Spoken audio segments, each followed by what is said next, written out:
24th of February 2025. This is a brand new edition of Newsfirst's Primetime News coming to you live and direct from our Newsfirst studios here in Colombo. Bringing you the news tonight for the Newsfirst team. I am Jaimal Ratnaika. And I am Hashni Pathirana. First up is a look at your headlines for tonight.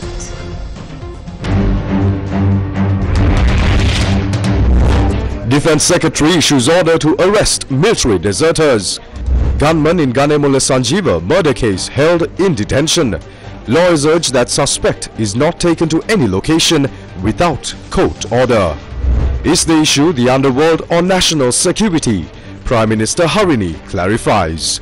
ඉතාමත්ම ඉක්මනින් ඔය සිද්ධිවලට අපි ප්‍රතිචාර දක්වලා තියෙනවා. විපක්ෂයේ ඉන්න බොහෝ දෙනෙක්ට එරෙහි චෝදනා එල්ල වෙලා දැන් ඒ චෝදනා විමර්ශනය වෙමින් ඒවා ඉදිරියට යනවා. එතකොට අනිවාර්යයෙන්ම ඔය වගේ කතන්දර කියලා අපිව ධෛර්යමත් කරන්න ඕන උත්සාහ කරනවා. ඉතින් ඒක කරන්න බෑ. How did the Youth Services Council spend 530 million during the run-up to the presidential election? Hearing set for petitions challenging Desha Bandhu's appointment. Air Force assists in dousing fire in Maskelia's Samanala Reserve.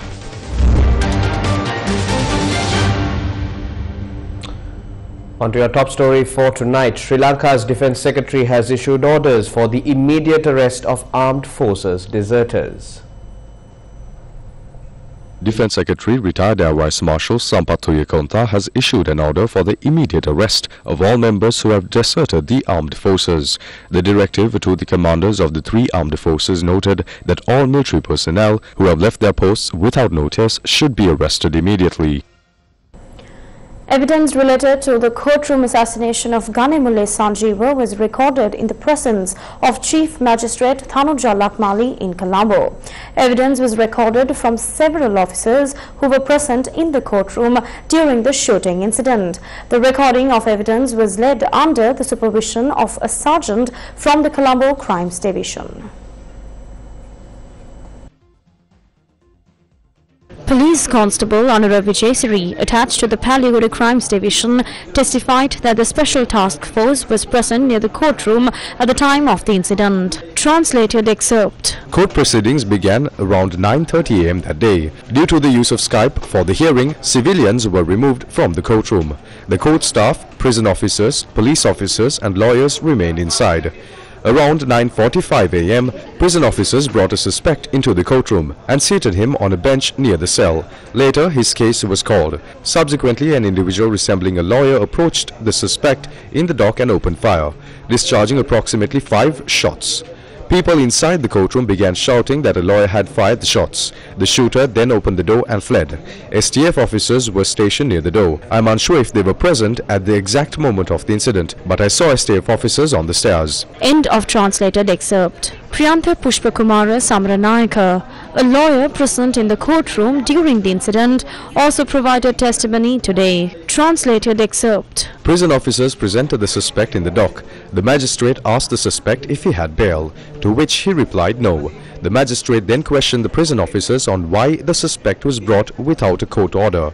The prison officers made a statement, which I did not hear. At the moment, I saw a tall individual take something from behind his coat and aim at Sanjeeva.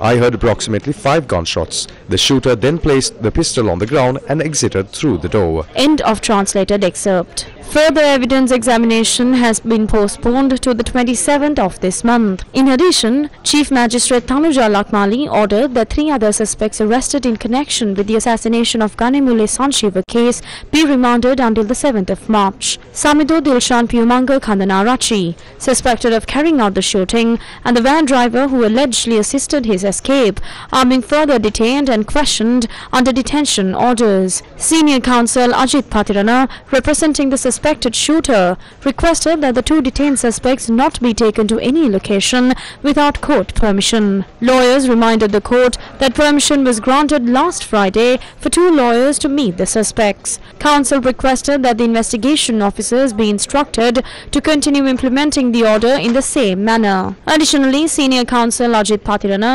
requested the court to direct the judicial medical officer's attention to the internal ear injury sustained by the suspected shooter. The Kotahena police informed Colombo Additional Magistrate Pavitra Sanjeevani Patirana that a suspect who was apprehended in connection with aiding and abetting the murder of an individual working at a mobile phone sales shop in the Kotahena area is currently detained for interrogation. The suspect, a resident of Colombo 15, was presented to court by the Kotahena police today. The police further informed the court that investigations have revealed that the suspect facilitated the provision of firearms to the assailants who carried out the shooting. After reviewing the presented details, the additional magistrate instructed the investigating officers to keep the court informed about the progress of the investigation. Over the years, organized crime in Sri Lanka has flourished under political protection, with 58 active criminal gangs involved in drug trafficking and extortion. According to police reports, approximately 1,400 individuals are directly associated with these gangs. Conflicts among these criminal groups have escalated, particularly since 2022. Numerous assassinations have been reported, carried out by hitmen who operate under the instructions of dons who are in safe havens in countries like Dubai, Italy and India. The series of assassinations carried out by motorcycle gunmen began on the 30th of May 2022 in Petah's Bastian Mawatha and continued to rise to 2023. In June 2022, a series of murders occurred, including the brutal killing in Uyankale Panadura, a same-day murder in Alutgama, as well as in Ahangama, where a young man was shot while travelling in a car. In 2023, further shootings were reported, including a murder on Heenatigala Road in Unavattuna, Habaraduwa, and another in Siribopura, Hambantota. Murders were also reported from the Leslie Ranagala Mawatha in Borella and close to the Nugaruka Bridge in Valigama. At the start of 2024, 5 individuals, including Janabala Party leader Saman Prasanna Pereira, were shot dead, highlighting the ongoing gang conflicts. Police reports indicate that 65 shooting incidents were carried out by organized crime groups in 2023, resulting in 37 deaths. Despite special programs to curb these activities, 56 shootings were reported in 2024 with 46 fatalities.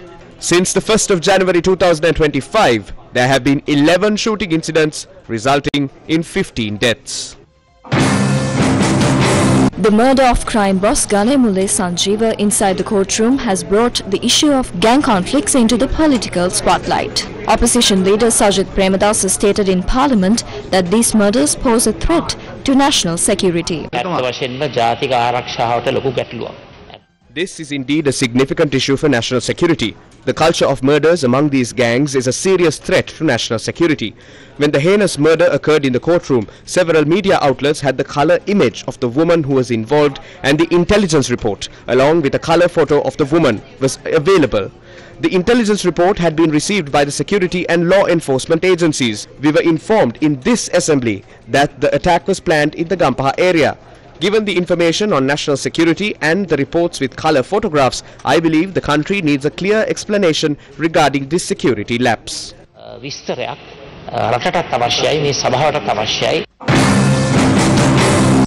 Former Minister Patali Champika Ranawaka pointed out that this situation does not constitute a threat to national security. Here, the terms national security and public safety are being confused. The involvement of these gang groups in murders and abductions is a breakdown of public safety. National security refers to threats like terrorism, coups, or the division of the state. What we see in Sri Lanka today is a public safety issue. Disarming and neutralizing these weapons without taking any action against those who obtain them is futile. There is no national security issue here.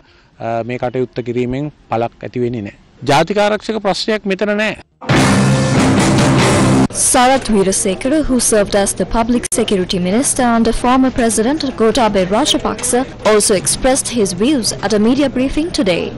Today,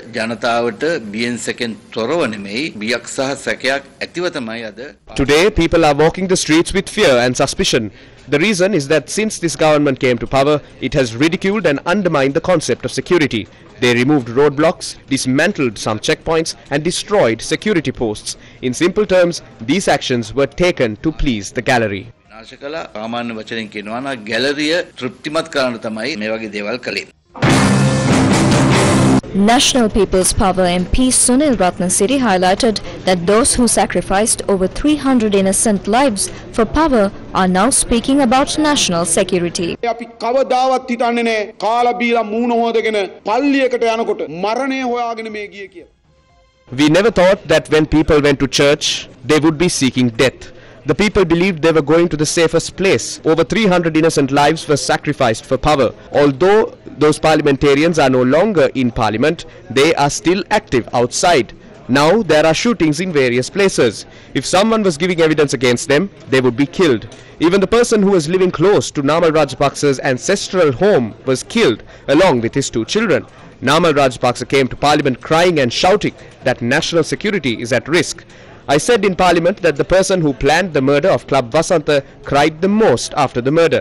Those who planned the murders, creating the culture of killings and did violent things to maintain political power, are now shouting in parliament that national security is at risk. පාර්ලිමේන්තුව ඇතුලේ කෑ ගහනවා අපේ රටේ ජාතික ආරක්ෂාව අනුතුරේ කියලා. Nalin Bandara, who was the Deputy Minister during the Easter Sunday attacks, also expressed his views in Parliament today. Security is needed. When bringing these books, we need to look inside a bit. If the book is cut and the inside is hollow, it is alarming. You have transferred around 180 people across the country and we suspect that this has increased gang activities. We know that today the gangs have raised their heads. I am not saying you are responsible, but it has reached a level where it cannot be controlled.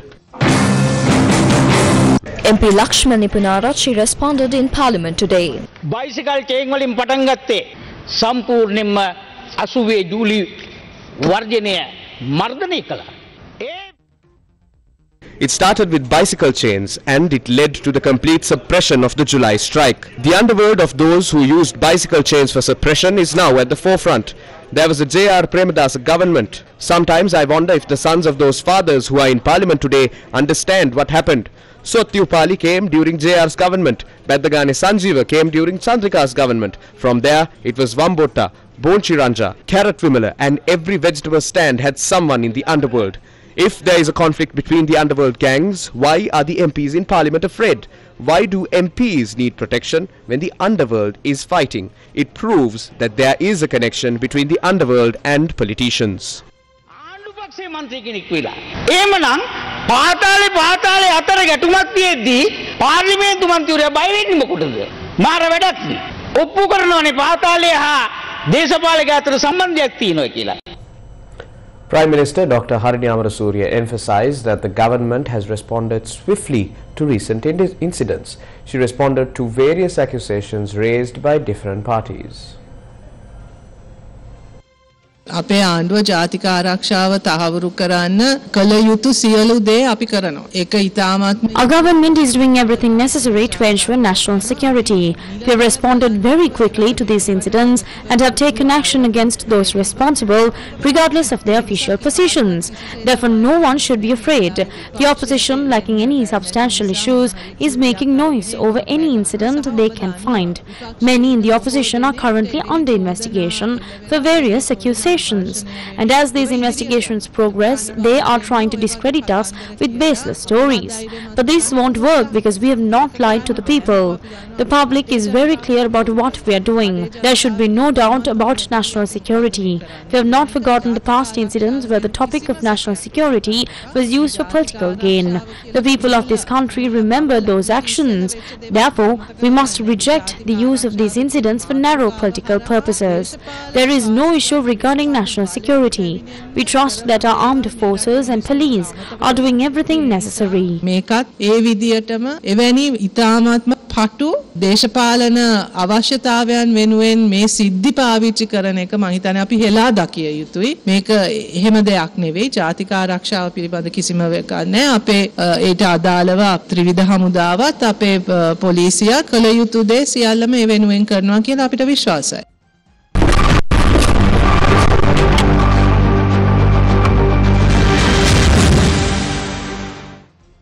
Last week, during a court hearing, A file surfaced detailing an unauthorized expense of 535 million rupees made days before last year's presidential election, linked to those who were in power. The court reviewed this issue over the course of 2 days. The expense in question had not been included in any of the National Youth Services Council's approved plans.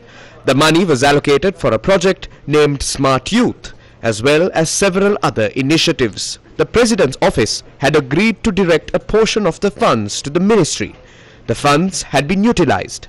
Just before the presidential election, the Youth Services Council had also made payments to certain parties. The ministry had said it could not return the funds as these transactions had not followed proper procedures.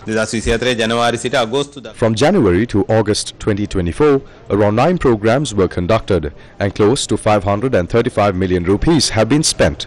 During this 8-month period, these were not included in the annual program. annual program All these programs were carried out based on decisions made by the former minister Harin Fernando and former chairman of the Youth Services Council Pasindu Gunaratna. In fact, from my perspective, this program appears to have been implemented with a political motive. According to the information we have, the Presidential Secretariat has not allocated 398 million. So how can a ministry exceed cabinet approval and redirect capital expenditure meant for other activities to this institution?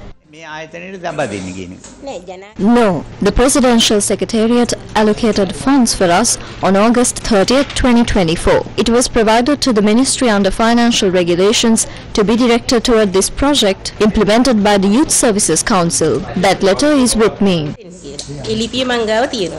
No, we received approval for 398 million under the NPD proposal and the cabinet paper has also been issued. However, we never approved this 308 million through the annual action plan.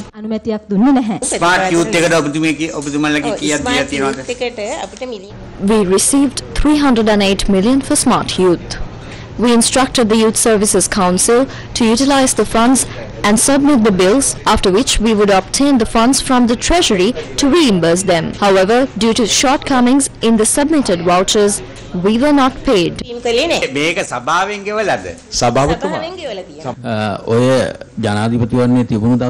day before the presidential election, 100 million had been received. Then the chairman submitted 50 vouchers at once to 3 of our officials and forced to facilitate the payment. Sir, අපිට ඔය අත්සන් නොකර සිද්ධ වෙලා තියෙනවා.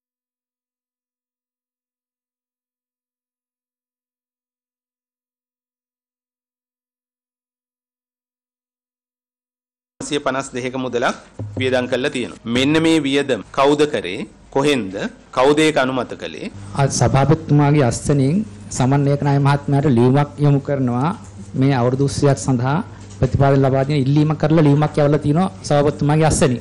කවදද? දිනේ කවද්ද? ඒකේ දිනේ සටහන පැහැදිලිව පේන්නේ නැහැ. මගේ ළඟ පිළේකන සියල්ල නැති නිසා මට හරියට ජනාධිපති ලේකම් කාර්යාලයෙන් දැනුම් දුන්නා. I can't specify the exact date as I don't have all the documents, but a result of a survey conducted revealed that youth associations in the country do not have a strong membership. The best option for us to bring young people together was during Aurudu and Vesak. පුළුවන් එකම දේ තිබුණේ සාමාන්‍යයෙන් තරුණයෝ එකතු වෙන්නේ ගම් මට්ටමේ අවුරුදු කාලයට සහ වෙසක් කියන හරි දැන් ඔය යෝජනාව ඔබතුමාගේ ආයතනයේ සභාවට කවුද කරන්නේ කොහොමද මේ යෝජනාව එන්නේ සහ ඔබතුමා කොහොමද ප්‍රොපෝසල් එකක් මේකට යවන්නේ අයවැය මගින් තරුණ සංවර්ධන The Presidential Secretariat had informed us in various meetings that the 1,000 million allocated for youth development activities in the budget could be provided to the National Youth Services Council and the National Youth Corps whenever needed for the youth development activities. කොහොමද දැනුම් දීම කරේ ලිපියකින්ද telephone කරලාද කටවචනෙටද කොහොමද ඒ දැනුම් දීම කරේ කවුද ඒ දවස්වල නිතරම රැස්වීම් පැවැත්වුණා මේ මන්ත්‍රීතුමනි මේ ජාතික තරුණ සේවා සභාව සහ තරුණ කටයුතු පිළිබඳ අධ්‍යක්ෂවරයෙක් හිටිය ජනාධිපති කාර්යාලයේ සභාපතිතුමාද ඒ මිනිට්ස් තියෙනවද ඔයාලා ඒ පවත්වපු රැස්වීම් වල ඒ තරුණ සේවා සභාවේ සහ ජනාධිපති ලේකම් කාර්යාලයෙන් ගන්න පුළුවන් මගේ සතුව පෞද්ගලිකව නැහැ සභාව සතුව එහෙම තියෙනවද සභාපතිතුමා එවැනි පවත්වන ලද සාකච්ඡා රැස්වීමවල මිනිට්ස් තියෙනවද එහෙම? කර සභාපතිතුමනි මම එවකට සංවර්ධන විෂය භාර අධ්‍යක්ෂවරයා හිටියටත් වැඩ බලපු නිසා ඔය ආකාරයේ කිසිදු රැස්වීමකට මම සහභාගී වෙලා නැහැ. සහ මා දැනුවත්ව එහෙම කිසිම මිනිට් එකක් අපි සතුව නැහැ. සවතුනේ අධ්‍යක්ෂ ජනරාල්තුමාගේ උපදෙස් මත තමයි මේක දැම්මේ. ඒ අනුව තමයි අපි ඉස්සරහට කටයුතු කරේ. Millions of rupees worth of transactions. Who were these funds allocated to? What were they spent on? More details will emerge soon.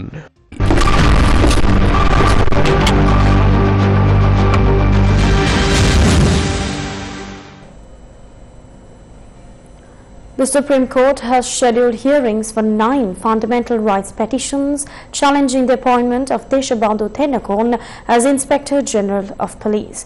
The hearings are set for the 6th, 7th and 8th of May.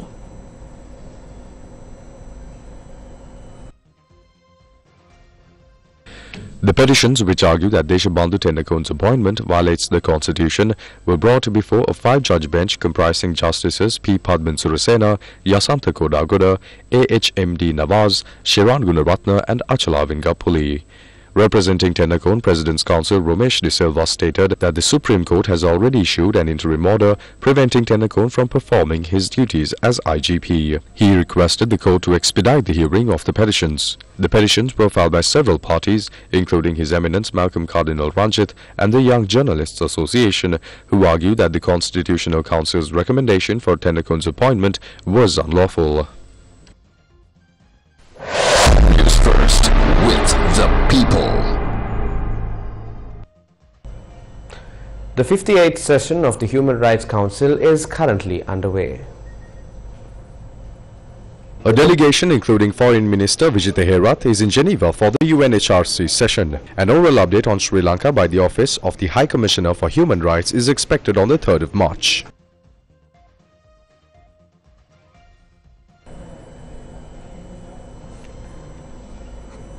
Graduates of Allied Health Sciences, joined by members of the Inter-University Student Federation, staged a protest opposite the Ministry of Health, demanding solutions to unemployment and other pressing issues.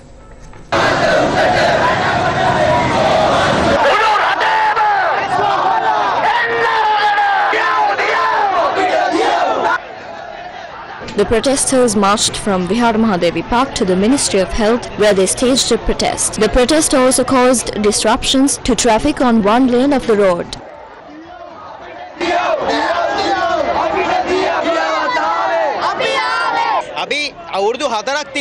We have been sending letters to the Ministry of Health for 4 years, engaging in discussions, negotiations and protests. Finally, a gazette was issued in June last year, but it too contained numerous issues. Several students had the opportunity to meet with the minister, who assured them that the issue would be presented at the cabinet meeting, where a decision would be made.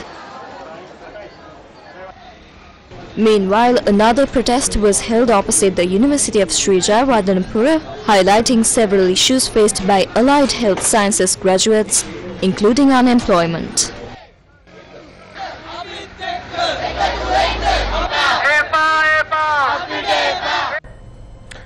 A fire erupted near the Samanala Reserve near Muskelia.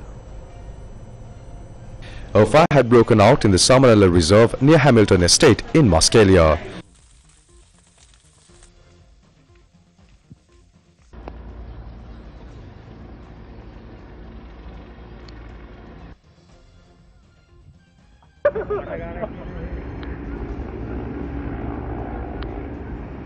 According to police reports, the blaze had spread across approximately 4 acres of land.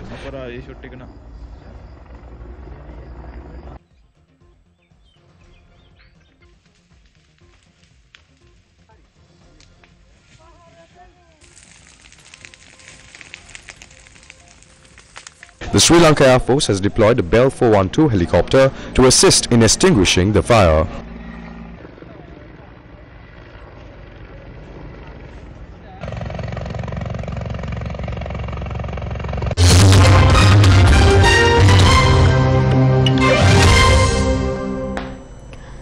Several Trump-appointed agency leaders have urged federal workers not to comply with Elon Musk's order to summarize their accomplishments for the past week or be removed from their positions, even as Musk doubled down on his demand over the weekend. Key U.S. departments within the Trump administration have told staff not to comply with a Saturday email from Elon Musk's cost-cutting initiative, asking what they accomplished in the past week. The FBI, State Department and Pentagon were among agencies that instructed employees not to answer the message. Other department heads advised staff to comply, while some told workers to wait for further guidance before responding. Musk said failure to respond by Monday at midnight would be interpreted as the employee resigning. President Donald Trump has yet to comment on the email. The conflicting guidance caused confusion for hundreds of thousands of government bureaucrats as Musk's Department of Government Efficiency Task Force leads an outside effort to aggressively reduce government spending. The message sent to millions of federal employees on Saturday evening came after Musk posted on his social media platform X that government staff would shortly receive an email requesting to understand what they got done last week.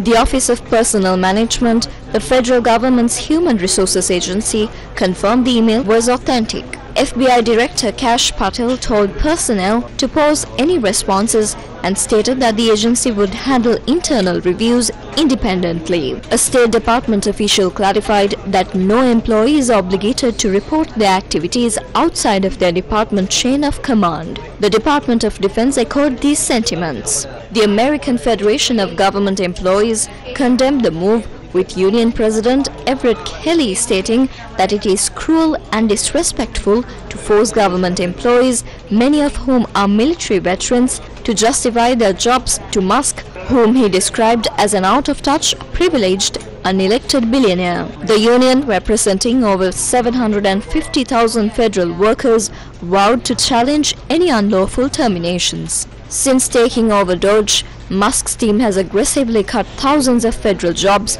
with the administration claiming that 75,000 federal workers have accepted buyouts as part of what it calls deferred resignations. Trump also recently entered the remote work option for federal employees, warning that those who refuse to report to the office will be fired. The Holy See Press Office said that His Holiness Pope Francis slept well on his 10th night at Rome's Gemelli Hospital, where he is being treated for double pneumonia.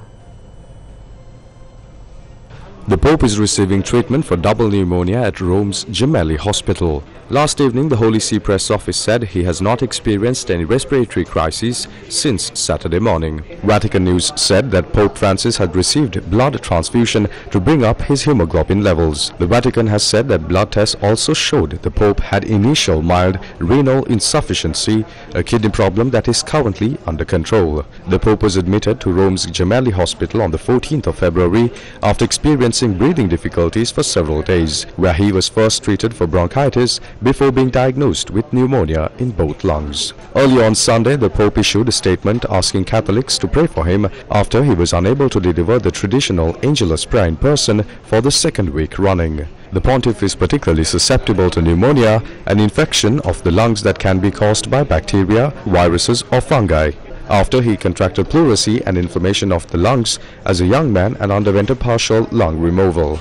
The leader of the Roman Catholic Church has been admitted to hospital multiple times during his past 12-year tenure, including being treated for bronchitis at the same hospital in March 2023. From Argentina, Pope Francis is the first Latin American and first Jesuit to lead the Roman Catholic Church. Nearly 300 participants have benefited from an eye clinic organized in Beruwala. An eye clinic organized by the Federation of Youth Club Beruwala in collaboration with the Noon Institute Beruwala was successfully conducted at the Noon Institute Beruwala.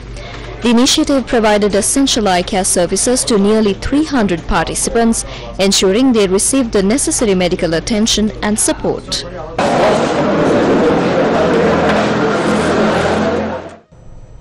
The Hambantota International Port has commenced maintenance dredging to restore the harbour's original depth. The maintenance dredging operation at the Hambantota International Port, which began in early February, aims to ensure the continued safe navigation of vessels and is expected to be completed in approximately 2 months. The project will return the harbour to its declared specifications by restoring its navigational channel and harbour basin. The port embarked on the dredging operation following a comprehensive bathymetric survey to accurately map current silt levels throughout the harbour. This survey enabled the project team to identify precise areas that required dredging. Once the survey was complete, a tender process was called for and the most suitable contractor was assigned to execute the specialized work. Once the dredging work is complete, another bathymetric survey will be conducted to verify that the harbour's declared depths are successfully restored. The 23rd International Schools Athletics Championship 2025 was held in Colombo on the 22nd and 23rd of February. The 23rd International Schools Athletic Championship 2025, organized by Gateway College, Colombo, concluded yesterday at the Sugadadasa Stadium.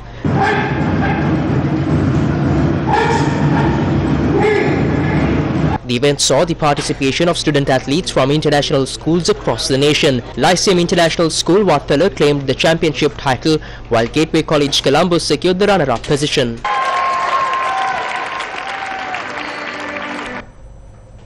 Sri Lankan mountaineer Johan Pires returned to Sri Lanka after successfully summiting Mount Vinson in Antarctica and Aconcagua in South America.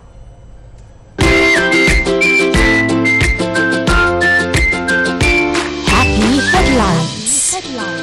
Sri Lankan mountaineer Johan Pires arrived at the Bandaranaike International Airport after successfully summiting Mount Vinson in Antarctica and Aconcagua in South America.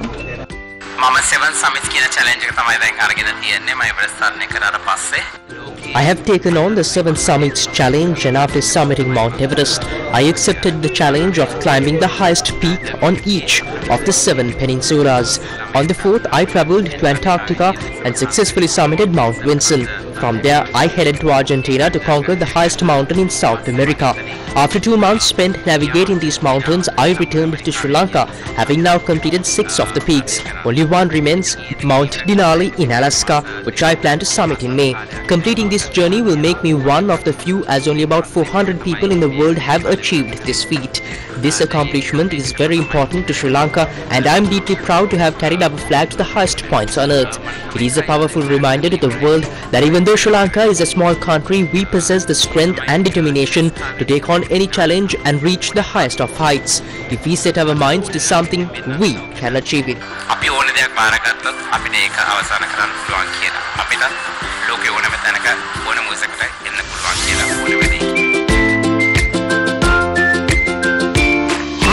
headlines. And that's a wrap of Primetime News for tonight.